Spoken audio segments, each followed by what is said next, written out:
Quiero dirigirme con mucho respeto al señor presidente de la República del Ecuador, si usted me lo permite, señor presidente. Justamente tiene que ver con esa inquietud. Los que administramos justicia, lo que vemos es el efecto, el resultado. La criminalidad, el delito es un resultado. Y los que administramos justicia y a veces estamos en las aulas universitarias, encontramos esa dicotomía. Y les decimos a nuestros alumnos, es que el derecho penal, el derecho penitenciario o el derecho procesal penal son parte de la política criminal.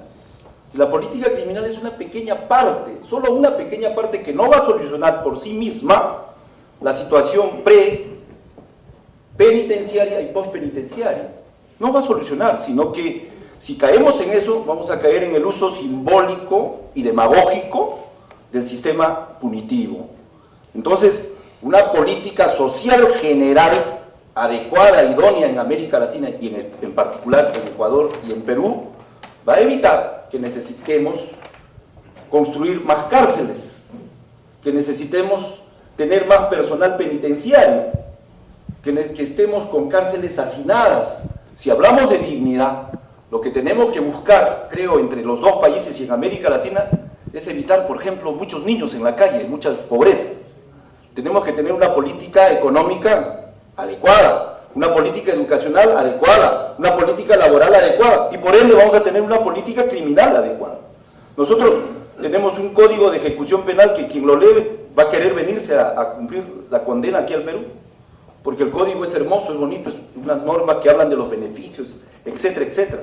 Pero la realidad es otra, y no porque la querramos, sino porque la situación económica caótica que vive América Latina no permite que tengamos la infraestructura necesaria para poder cobijar acá. Por ejemplo, aquí en Lurigancho, en el penal de Lurigancho, que ha sido construido para 1.800 o 2.000 personas, hay 10.000 internos. Y supuestamente en una población de 30 millones de habitantes aproximadamente que somos, tenemos solo 23.000 delincuentes.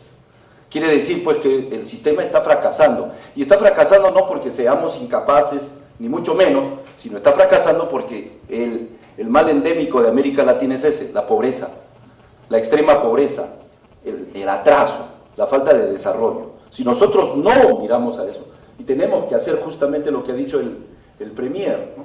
Lo que tenemos que hacer es ese trabajo multilateral, no solo en el ámbito de los efectos que es la justicia, que está bien que se haga y tenemos que hacer mucho esfuerzo para ello, pero a la vez los gobiernos deben de pensar en salir de este problema que es indigno para América Latina, que es la pobreza.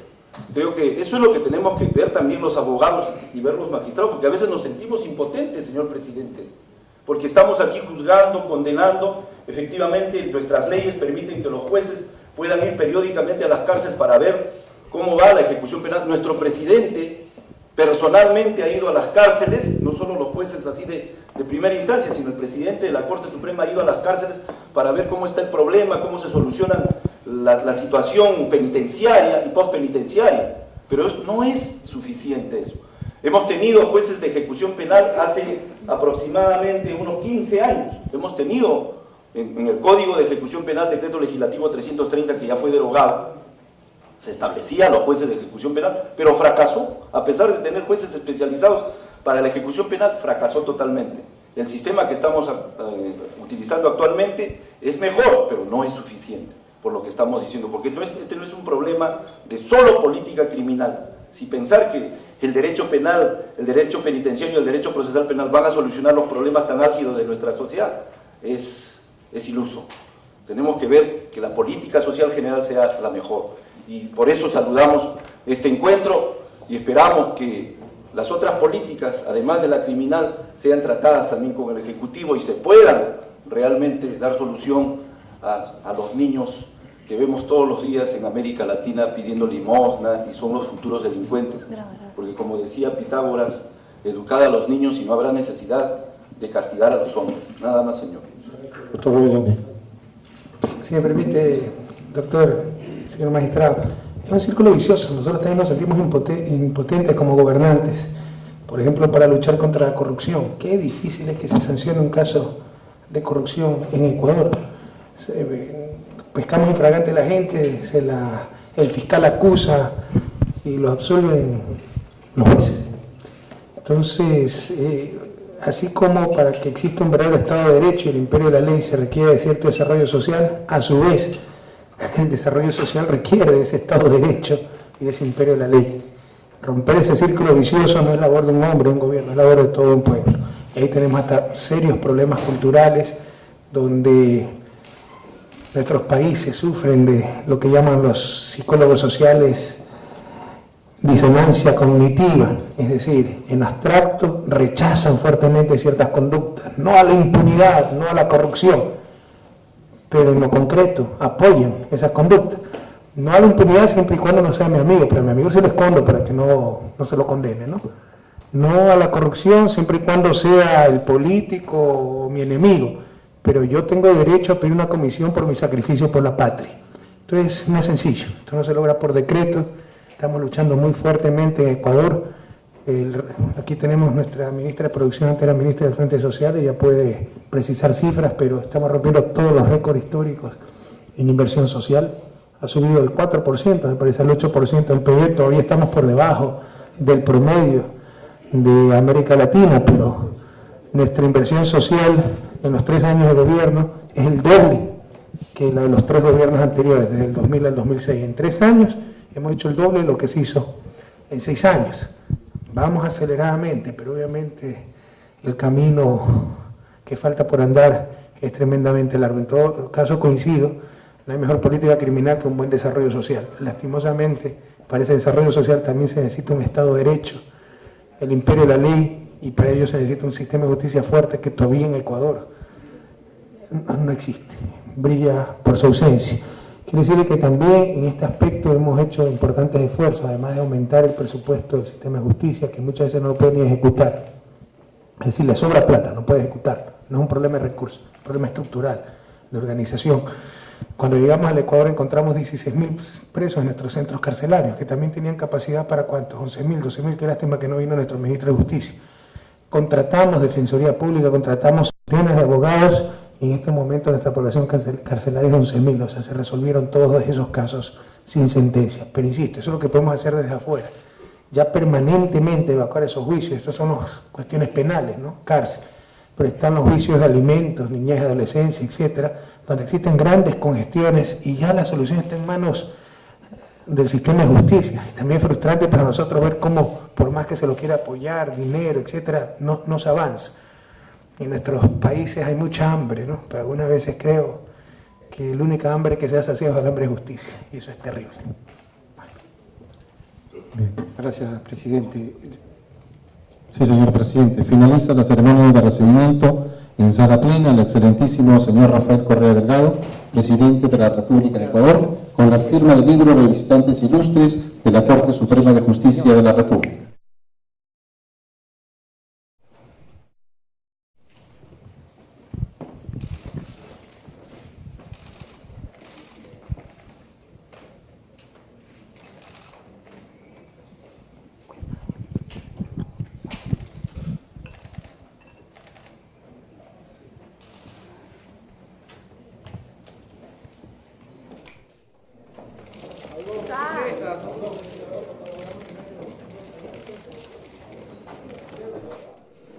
Rafael Correa Delgado, presidente de la República del Ecuador, entre ambos países, especialmente a través del mecanismo de reuniones, avanzando en la construcción de una región más cohesionada económica y socialmente.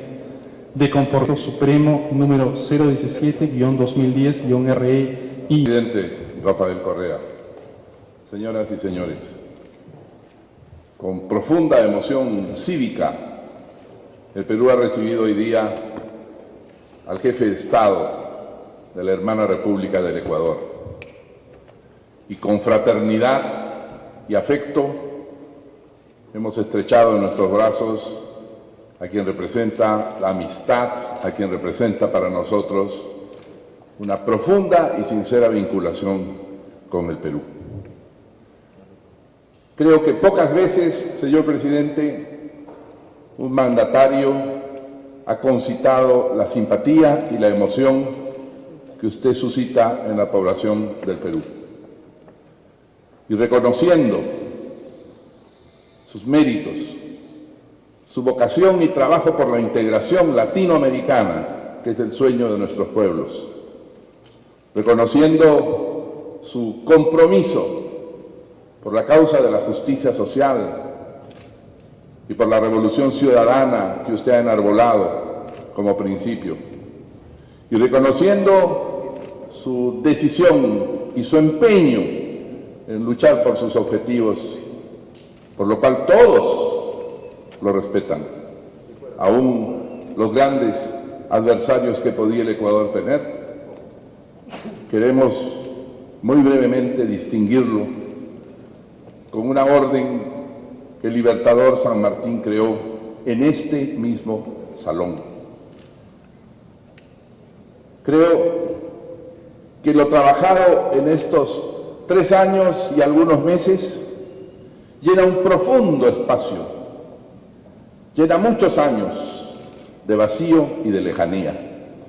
Por eso concurrimos a ese trabajo con alegría y unción latinoamericana, sabiendo de la enorme trascendencia de nuestros esfuerzos comunes. Y por cierto, gracias a su voluntad y a su gobierno, hemos alcanzado cosas muy concretas para el pueblo.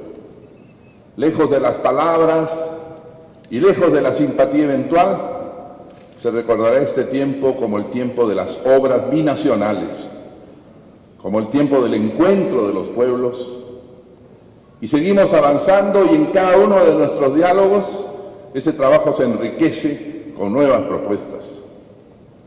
Cuando he visto a los 2 jefes de los institutos de seguridad social trabajar para que nuestros conciudadanos tengan en ambos países la cobertura de la salud, cuando he visto en cuántas ocasiones nuestros gabinetes se han reunido fraternalmente a trabajar, pero además cuando desde esta mañana hemos establecido que podemos tener representación internacional binacional en consulados dentro de los Estados Unidos y en embajadas en Suecia o en Argelia para iniciar nuestro trabajo, estamos consolidando con temas y hechos nuevos lo que estoy seguro será asombro de otros pueblos, pero será también la lección que nosotros, pueblos en desarrollo, pero pueblos de vieja historia, podemos dar todavía al planeta de la política y al planeta de las decisiones. Decía que en este mismo salón, el gran San Martín, el santo de la espada, llegado a Lima y en medio del júbilo libertario, convocó a quienes más habían trabajado por la causa de la independencia. No era hombre de muchas palabras, don José. Era sobre todo un hombre de deber, un hombre de principios y de profunda sinceridad. Y reconoció entre los actores, conspiradores, organizadores de la gesta independiente a 2 mujeres. Las 2 casualmente quiteñas. Una de ellas, un torbellino de pasiones extraordinario.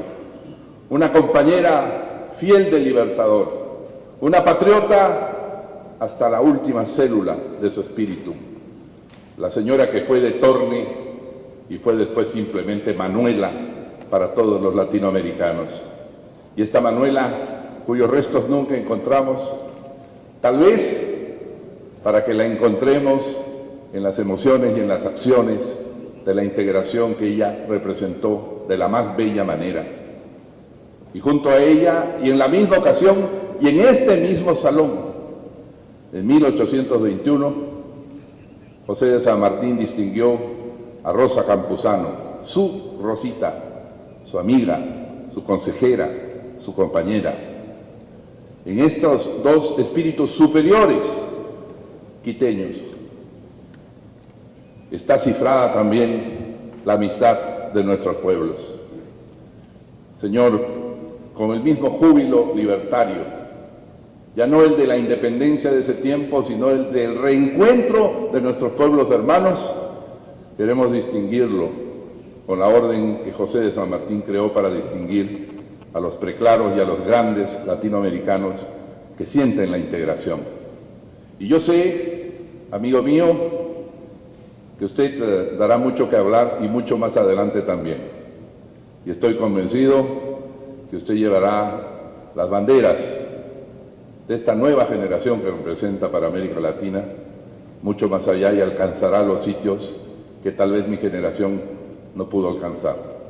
Pero por esa integración y ese compromiso de justicia para los más pobres, permítame entregarle este collar de la Orden del Sol de San Martín, de la Independencia y de la Libertad.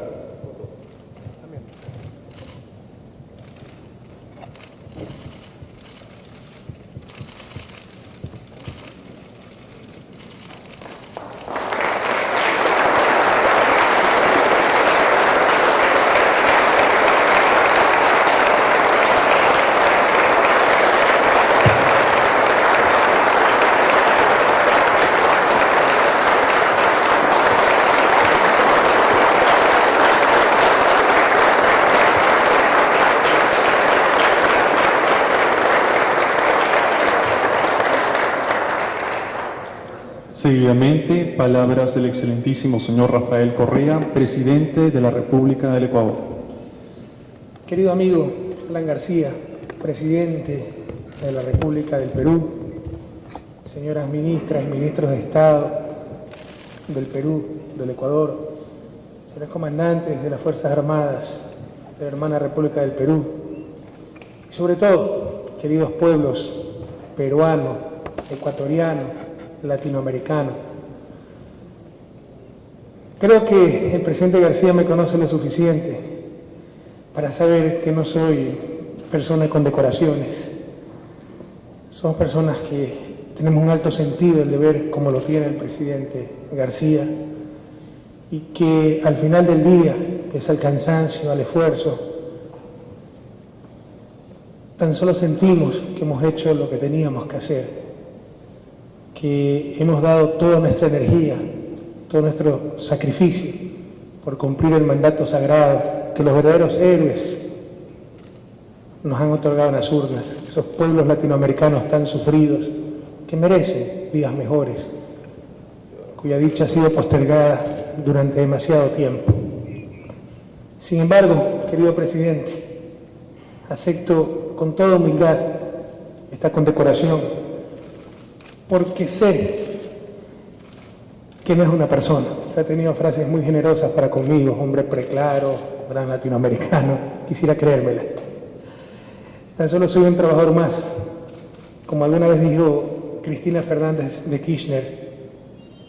Pocas veces en la historia los gobernantes, en este caso gobernantes de América Latina, se han parecido subgobernados.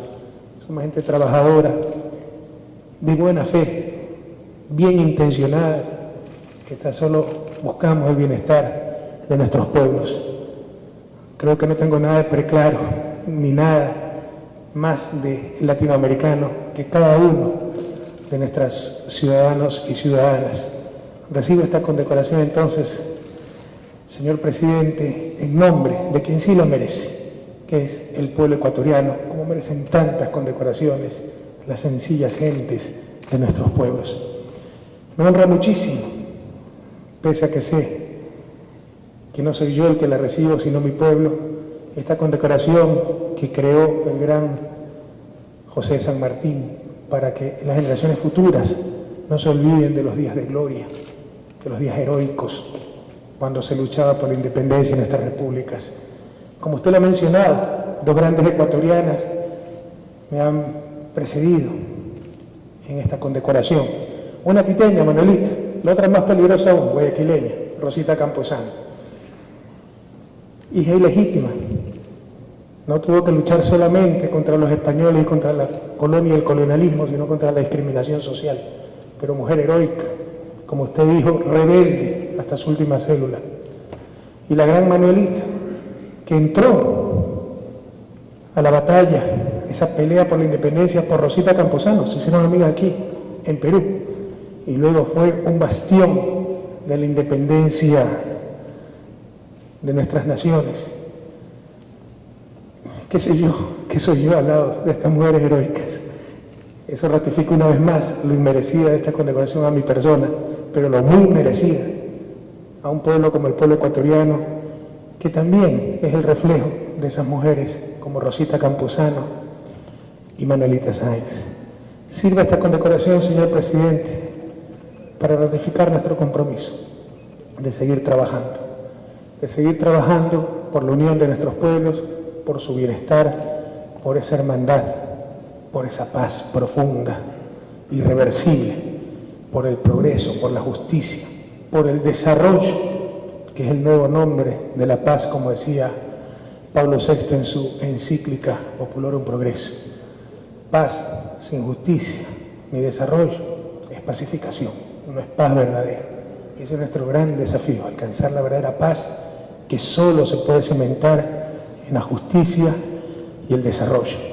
Y para mí realmente ha sido una estadía muy grata y un inmenso honor y orgullo compartir estas horas tan intensas en suelo peruano, tierra de héroes, como incluso el propio Tupac Amaru, allá, ya muy atrás en la historia, tierra de grandes intelectuales, como Araya de la Torre o Mariátegui, que nos hablaba de un socialismo sin dogmas, ¿verdad? Un socialismo aplicado a nuestra realidad, un socialismo andino, un socialismo latinoamericano. Tierra de grandes escritores, como ese Ricardo Palma, que fue amigo de nuestro Eloy Alfaro, dicho sea de paso, que escribió esas maravillas que se llamaban las tradiciones, y se llaman las tradiciones peruanas, que gustaban tanto a mi padre, que era un ávido lector y le encantaba Ricardo Palma, pero también los poemas de un César Vallejo, o las novelas actuales de un Bryce Echenique. Tierra de grandes artistas, como nuestra Chabuca, que Chabuca es de toda nuestra América. Gracias por este momento tan feliz, gracias por este día tan grato, gracias por su amistad, señor presidente Alan García, gracias al pueblo peruano por esa hermandad que es indisoluble con el pueblo ecuatoriano, y una vez más el compromiso de no perder un solo segundo para recuperar el tiempo perdido y alcanzar esa justicia y ese desarrollo que, le insisto, son los fundamentos indispensables para una paz verdadera. Muchísimas gracias.